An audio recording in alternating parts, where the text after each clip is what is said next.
নমস্কার বন্ধুরা, Bhadreswar study centre চ্যানেলে তোমাদের স্বাগতম।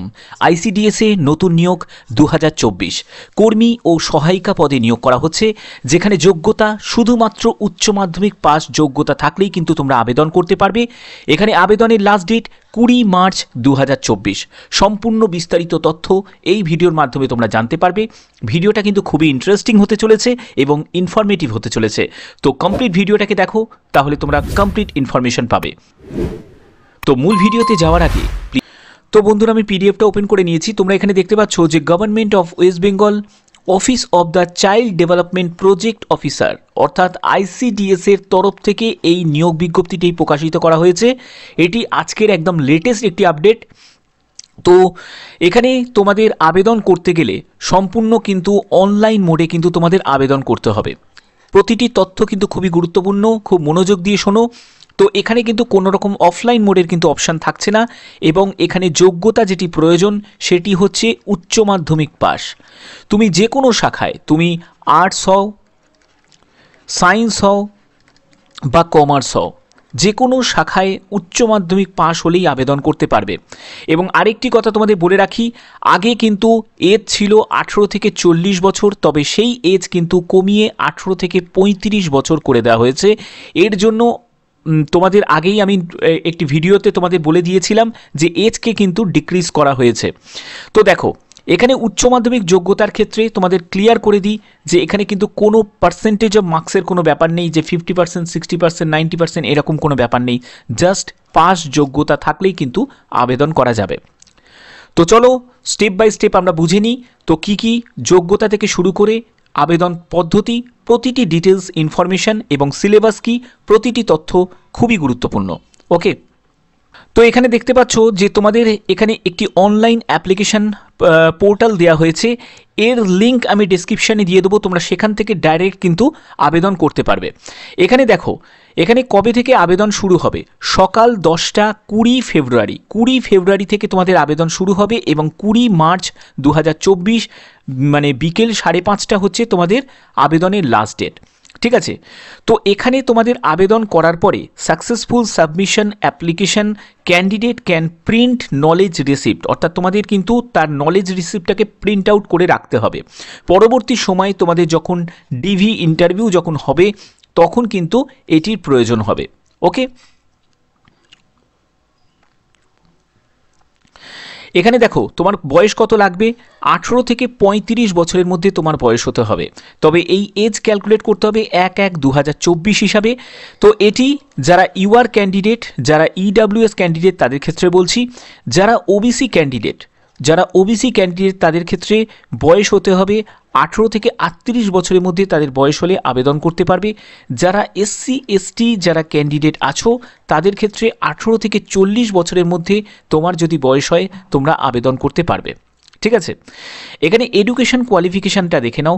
এডুকেশন কোয়ালিফিকেশান যেটা চাওয়া হয়েছে সেটি হচ্ছে উচ্চ মাধ্যমিক পাস। শুধুমাত্র উচ্চ মাধ্যমিক পাস হলেই কিন্তু আবেদন করা যাবে। তো এটি মিনিমাম এডুকেশন কোয়ালিফিকেশান। তোমার যদি হায়ার এডুকেশন কোয়ালিফিকেশান মানে গ্র্যাজুয়েশন যদি থাকে কোনো অসুবিধা নেই, তুমি তবুও আবেদন করতে পারবে। ঠিক আছে, সিলেকশন প্রসেসটা কিন্তু খুবই গুরুত্বপূর্ণ, কারণ সিলেকশন প্রসেসে যেটি থাকবে সেটি candidate for said post will be selected through the written examination, অর্থাৎ বুঝতে পারছো এখানে রিটিন এক্সামিনেশন প্রথমে হবে, তারপরে তোমাদের ভাইভা হবে।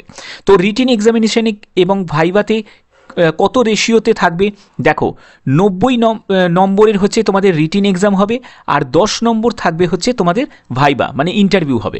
তো টোটাল এই 100 নম্বরের ভিত্তিতেই কিন্তু তোমাদের সিলেকশন করা হবে। বোঝা গেল? আচ্ছা, এখানে দেখো এবার ভাইভাতে ডাকা হবে 1:5 রেশিওতে। 1:5 মানে হচ্ছে যে একটি পোস্টের জন্য 5 জন প্রার্থীকে ডাকা হবে। ঠিক আছে, এখানেতে ভাইভাতে তোমাকে সিকিওর করতে হবে 30 মার্কস। 30 মার্কস যদি পাও তাহলেই কিন্তু তুমি ভাইবার জন্য তুমি ডাক পাবে। মানে অন্তত তোমাকে 100-র মধ্যে মানে 90-এর মধ্যে তোমাকে 30 নম্বর কিন্তু তুলতেই হবে রিটেনে, তাহলেই কিন্তু ভাইভাতে তুমি ডাক পাওয়ার চান্স থাকবে। তো এটি কিন্তু তোমাদের কোয়ালিফাইং মার্কস, এটা ধরে রেখো না যে তুমি 30 পেলেই তোমাকে ডেকে নেবে। বোঝা গেল? এটা হলো কোয়ালিফাইং মার্কস, মানে এর থেকে কম পেলে তোমাকে চলবে না, মানে এর থেকে তুমি বেশি পেতে পারো বাট এর থেকে কম পাওয়া যাবে না। ওকে, তো দেখো সিলেবাসটা কি, সিলেবাসের মধ্যে যেটি থাকছে সেটি হচ্ছে 150টা ওয়ার্ড তোমাদের মাদার টাং মানে বাংলাতে 8 স্ট্যান্ডার্ডের 15 নম্বরের তোমাদের পরীক্ষা হবে, যেখানে তোমাদের একটি রচনা লিখতে হবে। ঠিক আছে, আচ্ছা তারপরে তোমাদের থাকছে হচ্ছে অ্যারিথমেটিক থাকছে, সেটাও 8 স্ট্যান্ডার্ডের, তো সেখানে 20 মার্কসের। তারপরে তোমাদের nutrition, public health, status of women, তো এগুলো নিয়ে তোমাদের 15 মার্কসের তোমাদের থাকবে। ইংলিশ ল্যাঙ্গুয়েজ সেটিও কিন্তু একদম সিম্পল ইংলিশ ল্যাঙ্গুয়েজে, হয়তো ইংলিশে কোনো আর্টিকেল প্রিপোজিশন দেবে, তারপরে টুকিটাকি কিছু অ্যাক্টিভ প্যাসিভের কোনো মানে একদম বেসিক লেভেলের মানে 8 স্ট্যান্ডার্ডের, তো সেই কিছু দেবে। তো তারপরে স্পেলিং মিস্টেকের টাইপের কিছু থাকবে, তো এরকম টাইপের থাকবে, এটাও হচ্ছে 20 মার্কসের। তারপরে জিকে থাকবে 20 মার্কসের, এবং তোমাদের ভাইবা হবে 10 মার্কসের। তো আশা করি এগুলো তোমরা কমপ্লিটভাবে বুঝতে পারছো। ঠিক আছে, তো দেখো কবে এক্সামটা হবে, এক্সামের এখানে ডেটও কিন্তু প্রকাশিত করা হয়েছে, যেটি tentative date of written examination, সেটি 30/6/2024, অর্থাৎ জুন মাসের 30 তারিখে তোমাদের কিন্তু এই এক্সামটা কিন্তু কন্ডাক্ট হবে, মানে রিটিন এক্সাম। ঠিক আছে, আচ্ছা নিয়োগটি করা হচ্ছে সেটি আলিপুরদুয়ার ডিস্ট্রিক্টের তরফ থেকে এই নিয়োগটি করা হচ্ছে।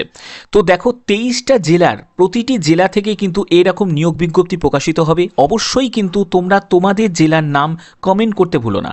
যখনই তোমরা তোমাদের জেলার নাম কমেন্ট করবে, আমি যখনই বিজ্ঞপ্তি প্রকাশিত হবে তখনই কিন্তু আমি আমার ভিডিও করে আমি জানিয়ে দেবো। ঠিক আছে, তো সেক্ষেত্রে দেখো তোমাদের যে পোস্টে নিয়োগ করা হচ্ছে সেটি অঙ্গনারী হেল্পার পোস্টে তোমাদের নিয়োগ করা হচ্ছে। তো এখানে দেখো, এখানে তুমি যদি আবেদন করতে চাও, তোমাকে কিন্তু এই যে গ্রাম পঞ্চায়েত তোমরা দেখতে পাচ্ছ, এই যে পঞ্চায়েত এলাকার কিন্তু বাসিন্দা হতে হবে, অর্থাৎ তার জন্য তোমাকে রেসিডেন্সিয়াল সার্টিফিকেট কিন্তু শো করতে হবে। এবং এখানে রেসিডেন্সিয়াল সার্টিফিকেট দেখো not more than 6 month old, 6 মাসের পুরনো কিন্তু হলে কিন্তু হবে না। ঠিক আছে, তারপরে হচ্ছে ইস্যুইং অথরিটি, কাকে দিয়ে ইস্যু করাতে হবে, সেটি হচ্ছে মেম্বার অফ পার্লামেন্ট হলেও হবে, জেলা পরিষদ, তারপরে হচ্ছে এমএলএ, কোনো ডিএম, তারপরে এডিএম, এসডিও অফিস বা বিডিও অফিস, যার হোক এখানে যে কোনো একজনের কাছ থেকে তোমার যদি এটা সার্টিফিকেট যদি ইস্যু করা হয় তাহলেই কিন্তু এটা গ্র্যান্টেড হবে। এখানে এজ প্রুফের জন্য যেটি প্রয়োজন সেটি হচ্ছে মাধ্যমিকে তুমি সার্টিফিকেট দিতে পারো, বা অ্যাডমিট কার্ড দিতে পারো, বা বার্থ সার্টিফিকেটও তুমি দিতে পারো, কোনো অসুবিধা নেই। কাস্ট সার্টিফিকেট সেটিও কিন্তু এসডিও অফিস থেকে কিন্তু এটি মানে অথরাইজড করা থাকতে হবে, তাহলেই কিন্তু এই কাস্ট সার্টিফিকেট কিন্তু মানে অ্যাকসেপ্ট করা হবে। এখানে দেখো যে পিডাব্লিউবিডি যারা ক্যান্ডিডেট, অনেকের প্রশ্ন থাকে, যারা ফিজিক্যাল হ্যান্ডিক্যাপ যেসব ভাই বন্ধুরা আছে তাদের অনেকের প্রশ্ন থাকে যে স্যার আমরা কি আবেদন করতে পারি, তো তোমরাও কিন্তু আবেদন করতে পারবে। তোমাদের এখানে দেওয়া আছে যে সার্টিফিকেট উইথ 40% অর অ্যাভাব ডিসেবিলিটি যদি তোমার থাকে তাহলে কিন্তু আবেদন করতে পারবে। ওকে, আচ্ছা আইডেন্টি প্রুফের জন্য যেটি প্রয়োজন সেটি হচ্ছে তোমাদের আইডি নাম্বার, সেটি হচ্ছে তোমাদের প্যান কার্ড, আধার কার্ড, ভোটার কার্ড, যে কোনো একটি আইডেন্টি প্রুফ হলেই কিন্তু তোমরা এখানে জমা করতে পারবে। তো দেখো এগুলো কিন্তু সবই প্রয়োজনীয়, এগুলো কিন্তু সবসময় কিন্তু রেডি রাখবে, যখন আবেদন করবে এগুলো কিন্তু তোমাদের স্ক্যান কপি আপলোড করতে হবে। তারপরে তোমাদের স্ক্যান ফুল সিগনেচার এবং রিসেন্ট পাসপোর্ট সাইজের তোমাদের ছবি, সেটি জেপিজি ফরম্যাটে কিন্তু তোমাদের আপলোড করতে হবে। তারপরে এডুকেশন কোয়ালিফিকেশন সার্টিফিকেট, এটি তো তোমাদের লাগবেই, যেখানে তোমাদের উচ্চ মাধ্যমিক যোগ্যতা দেবে। ঠিক আছে, যদি হায়ার কোয়ালিফিকেশন থাকে তো সেটাও তুমি দিতে পারো, কোনো অসুবিধা নেই। তো দেখো আইসিডিএসে এই নিয়োগটি শুধুমাত্র যারা মেল ক্যান্ডিডেট তাদের জন্য নয়, এটি হচ্ছে শুধুমাত্র যারা ফিমেল ক্যান্ডিডেট তাদের জন্য। তো সেক্ষেত্রে যারা ফিমেল ক্যান্ডিডেট তারা কিন্তু অবশ্যই কিন্তু আবেদন করতে পারবে। তবে মেল ক্যান্ডিডেটদের জন্যও কিন্তু এখানে বিভিন্ন কিন্তু বিজ্ঞপ্তি প্রকাশিত হবে আইসিডিএসে, কারণ আইসিডিএসে তো শুধুমাত্র যারা ফিমেল তারাই শুধু কাজ করে না, অনেক সময় অনেক মেল ক্যান্ডিডেটেরও রিকোয়ারমেন্ট থাকে। তো যখনই তার বিজ্ঞপ্তি প্রকাশিত হবে নিশ্চয়ই জানিয়ে দেওয়া হবে। তো একটা কথা বলে দিচ্ছি যে 36,000 যে ভ্যাকেন্সি শুধুমাত্র সেটা ফিমেল ক্যান্ডিডেটদের দিয়ে পূরণ করা হবে না, সেখানে কিন্তু মেল ক্যান্ডিডেটের সাথে সাথে ফিমেল ক্যান্ডিডেটও থাকবে। ঠিক আছে, তো এখানে দেখো মেল ক্যান্ডিডেটের হয়তো পার্সেন্টেজ অনেক বেশি থাকবে, মানে ফিমেল ক্যান্ডিডেটের পার্সেন্টেজ অনেক বেশি থাকবে, কিন্তু মেল ক্যান্ডিডেট কম রিক্রুটমেন্ট করা হবে, কিন্তু করা হবে। আর একটা কথা তোমাদের বলে রাখি, তোমরা কিন্তু তোমাদের জেলার নাম কিন্তু কমেন্ট করতে ভুলো না। তোমাদের জেলাতেও কিন্তু এরকমই নিয়োগ বিজ্ঞপ্তি প্রকাশিত হবে, যখনই প্রকাশিত হবে নিশ্চয়ই জানিয়ে দেওয়া হবে ভিডিওর মাধ্যমে। তো আশা করি তোমাদের ভিডিওটা ভালো লেগেছে। যদি ভিডিওটা ভালো লেগে থাকে অতি অবশ্যই ভিডিওটাতে লাইক করো, চ্যানেলটাকে সাবস্ক্রাইব করে বেল আইকন অল করে রাখো। তো আজকের মতো এটুকুই, টাটা।